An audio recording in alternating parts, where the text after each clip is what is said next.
It's a true privilege for us to be cardiac surgeons, to be able to touch patients' lives, to make so much difference to their well-being.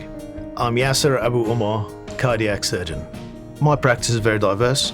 I deal with patients who are ambulatory, come from home. They have stable disease related to coronary artery disease or valve disorders. I specialize also in complex valve surgeries, but I also have a passion for patients who are very sick and have heart failure.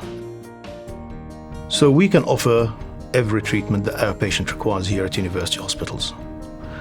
The key to this is how close-knit we have amongst the multidisciplinary team. We have excellent team working, and that's whether it involves medics, paramedics, nurses, the whole team that revolves around the same and only goal, which is making our patients better.